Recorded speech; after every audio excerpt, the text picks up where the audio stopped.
The world ended not with a bang, but a cough. A terrible virus, swift and silent, swept across the globe. It moved like a phantom, invisible and unstoppable. People got sick. They coughed, they weakened, then they were gone. Cities, once bustling with life, became ghost towns. Empty streets echoed with the silence of extinction. John watched the world crumble around him. He saw his friends and family fall victim to the virus one by one. His heart ached with each loss, the pain a constant weight on his soul. Soon he was the only one left, alone in a world that had forgotten the sound of laughter. Days turned into weeks, weeks into months. The passage of time felt surreal, as if the world had been paused in a state of perpetual twilight. The once bustling cities, now silent, stood as monuments to a forgotten era. Nature began to reclaim what was left, vines creeping up the sides of crumbling buildings, and animals cautiously venturing into the deserted streets. John scavenged for food in the desolate remains of civilization. Each day was a battle for survival, a relentless search for anything edible amidst the rubble. He had become adept at finding hidden caches, but the supplies were dwindling. The once plentiful resources were now scarce, and every find felt like a small victory in an endless war. He slept with one eye open, haunted by the silence and the fear of the unknown. The nights were the hardest, filled with eerie sounds that played tricks on his mind. Every creak and rustle could be a threat, and the darkness seemed to amplify his loneliness. Sleep was a luxury he could rarely afford, and his dreams were often plagued by memories of a world that no longer existed. The world had become a graveyard, the air thick with the stench of decay. The once vibrant landscapes were now scenes of desolation, with skeletal remains of buildings standing as grim reminders of what had been lost.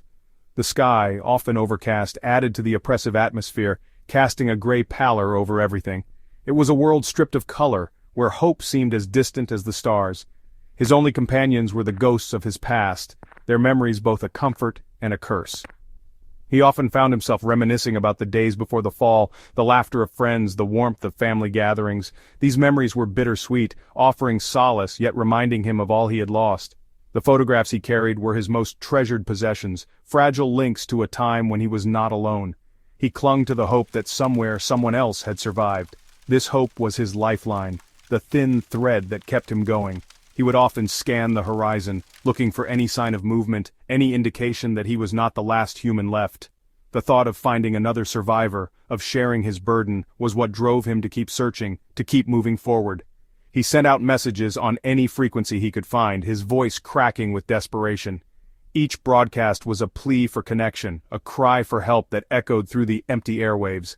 He would spend hours tinkering with the radio, trying to boost the signal, hoping against hope that someone, somewhere, would hear him and respond. The silence that followed each attempt was a heavy weight on his spirit, but the only answer was static, a cold reminder of his solitude. The hiss and crackle of the radio were like the whispers of ghosts, filling the void with their emptiness. It was a sound that had become all too familiar, a constant reminder of his isolation. Yet he refused to give up, driven by the faint hope that one day, the static would break, and a voice would come through. He was a ghost in a graveyard, the last echo of a world that was no more. His journey through the ruins was a solitary pilgrimage, a quest for meaning in a world that had lost its way. Each step he took was a testament to his resilience, a silent vow to keep moving forward, no matter how bleak the path ahead. In the end, it was his spirit, unbroken and unyielding, that defined him. One cold night, huddled around a fire he'd managed to light, John felt a presence. It wasn't human, it was something else, watching him from the shadows. His heart pounded in his chest, a primal fear gripping him. He reached for the rusty pipe he carried for protection, his knuckles white as bone. Two luminous blue eyes pierced the darkness. Then a creature emerged, its sleek gray fur blending seamlessly with the night. It was a wolf, but unlike any he had ever seen. It was larger, more powerful, and its gaze held an intelligence that sent shivers down his spine. He was frozen, caught between terror and a strange sense of awe. More of the creatures emerged from the darkness, their eyes burning like blue fire.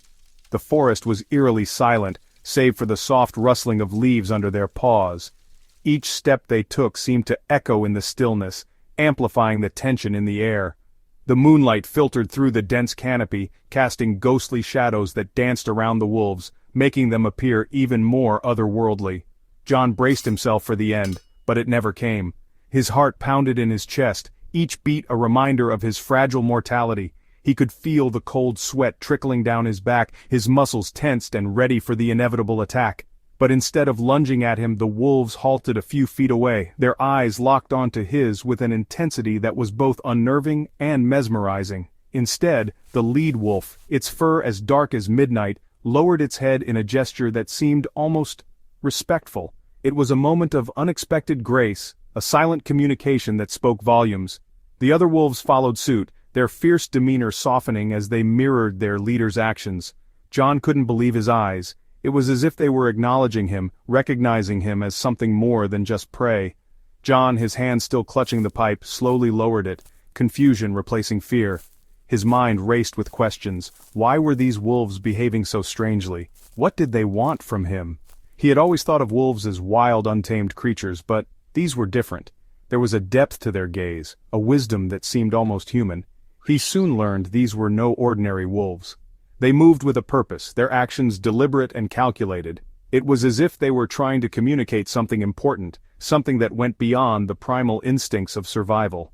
John watched them closely, his curiosity piqued. He could sense that there was a story behind their eyes, a history that was waiting to be uncovered. They were different, alien, their intelligence far surpassing any earthly creature. Their eyes held a depth of knowledge that was both fascinating and intimidating.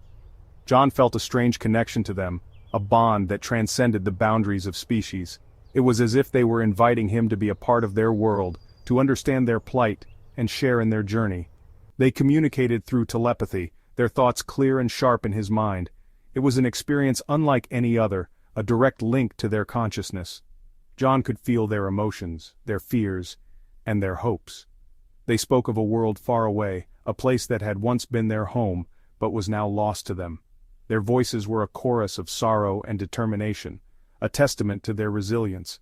They were the last remnants of a dying planet, refugees seeking a new home. Their journey had been long and arduous, filled with countless dangers and hardships. They had lost many of their kind along the way, but they had never given up hope. John could see the weariness in their eyes, the weight of their struggles etched into their very beings. Yet, there was also a spark of hope, a glimmer of optimism that kept them going. And in John, the last human, they saw not a threat, but a kindred spirit. He was their last hope, the one who could help them find a new beginning. John felt a sense of responsibility, a calling to aid these extraordinary creatures. He knew that their fates were now intertwined, their destinies linked by a shared purpose. Together, they would face the challenges ahead, united by a bond that was forged in the silence of the night.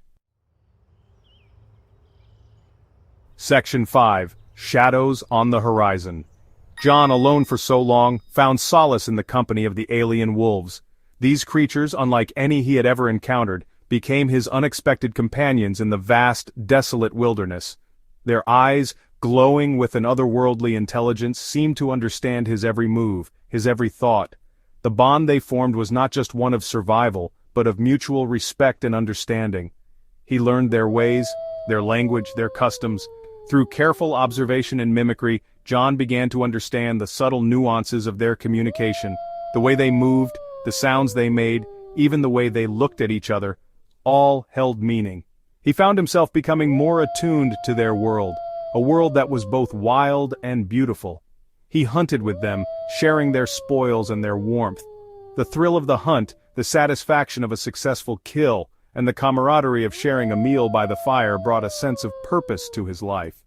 The wolves, in turn, seemed to appreciate his presence, his contributions to the pack. They taught him the art of survival in this harsh, unforgiving landscape. They accepted him as one of their own, a strange, hairless cub in their pack. This acceptance was not given lightly. It was earned through countless trials and shared experiences. John felt a deep sense of gratitude and belonging, something he had not felt in years. The wolves became his family, his protectors, and his teachers. For the first time in years, he felt a sense of belonging. The forest, once a place of fear and isolation, had become his sanctuary. The wolves, once feared predators, had become his friends and allies.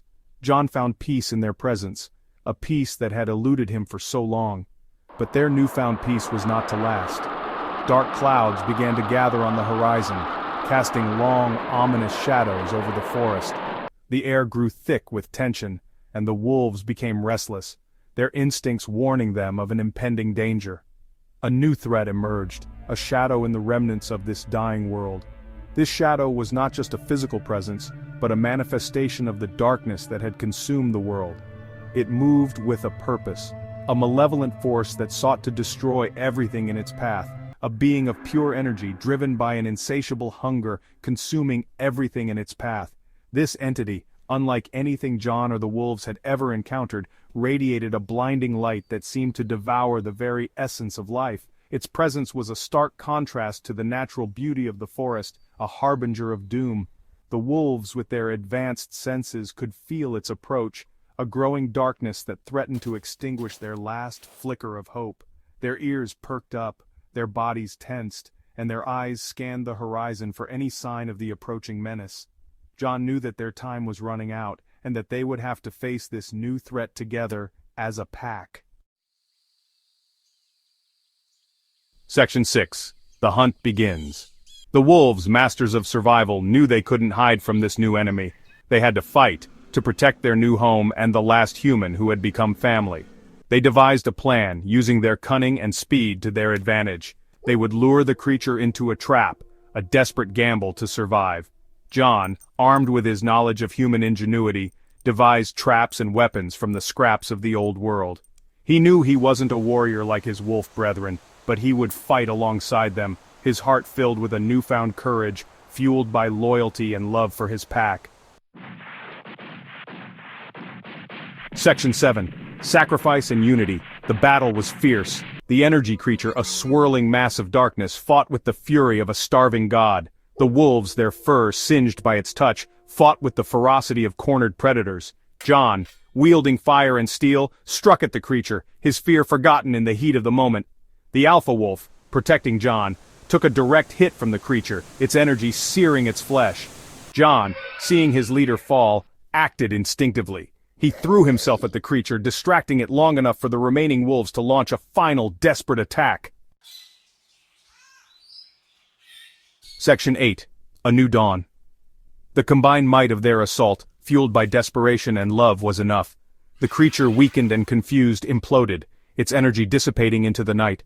The remaining wolves gathered around their fallen leader and their human companion, their blue eyes filled with a mixture of grief and relief. John, miraculously, had survived. The alpha wolf, though gravely wounded, clung to life. They had won, but at a cost. They had lost brothers and sisters, their sacrifices etched in the hearts of those who remained. Section 9. Legacy of the Pack. As the sun rose on a new day, casting its warm glow on a world slowly healing, John and the wolves stood together. They were a pack, bound by loyalty and love, forged in the fires of loss and survival. The future was uncertain, but they would face it together, man and alien, brothers in the face of extinction. The last human wasn't alone. He had found a family, a purpose, a future. He was a testament to the enduring spirit of life, a beacon of hope in a world reborn. The legacy of the pack would continue, a testament to the power of unity in the face of oblivion.